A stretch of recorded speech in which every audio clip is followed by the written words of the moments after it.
د پښتون وایس ډیرو قدرمنو لیدونکو السلام علیکم ورحمت الله وبرکاته. وخت مو بخیر، ستړي مشئ. ستاسو پام راوړم د دې مهال مهمو خبرونو ته.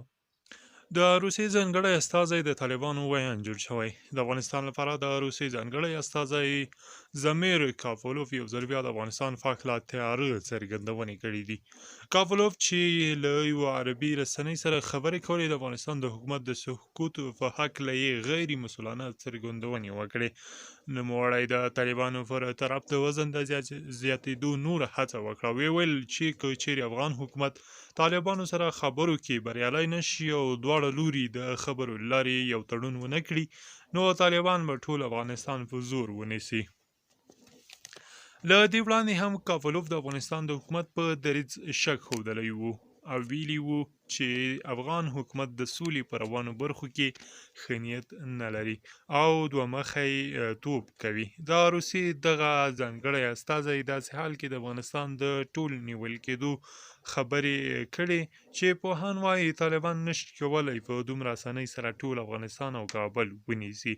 د طالبانو د سیاسي دفتر ویاند ډاکټر نعیم وردګ په خپلو خبرو کې وویل، موږ د زور لارې نه غواړو چې قدرت ته ورسیږو، او زیاته کړې ده چې دوی به د سیاسي حل لارې قدرت ته ځان رسوي او هغه څه چې د ټول افغانیانو او د افغان ولس په ګټه وي هغه څه به کوي.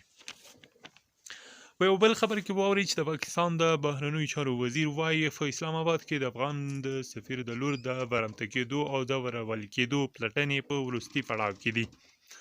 د پاکستان د بهرنیو چارو وزیر شاه محمود قریشي نن په ملتان کې خبریالانو ته ویل د افغان سفیر د لور سلسله علیخیل بیان ثبت شوی او پولیسو له ټولو هغو ټیکسي چلوونکو سره خبرې کړې چې د سفیر لور په موټر کې سپاره شوي وو. شاه محمود قریشي زیاته کړې د امنیتي کمرو 700 ساعته تصویرونه راایستل شوي او له 250 څخه پوښتنې او ګروېږنې روانې دي. دا راز شاه محمود وویل کله چې تحقیقات بشپړ شي له افغان حکومت سره به یې شریک کړي. له دې وړاندې د پاکستان د کورنیو چارو وزیر شیخ رشید د سفیر د لور د برمته کېدو څخه انکار کړی و. د افغانستان د بهرنیو چارو وزارت په یوه اعلامیه کې د سلسله علیخیل د قضیې په تړاو د پاکستان د کورنیو چارو وزیر څرګندونې د اندېښنې وړ بللې. د وزارت ویل په داسې حال کې چې لا تحقیقات بشپړ شوي نه دي او مجرمان نیول شوي نه دي، رشید څرګندونې غیر مسلکي دي چې د پلټنې له شک سره مخامخ کوي.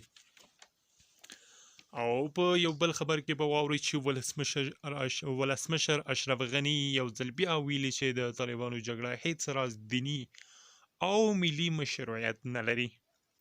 د ارګ له لوري په خپره شوې خبرپاڼه کې راغلي چې ښاغلي غني دا څرګندونې د ځانګړو عملیاتو له کلي اردو څخه د لیدنې پر مهال کړي دي.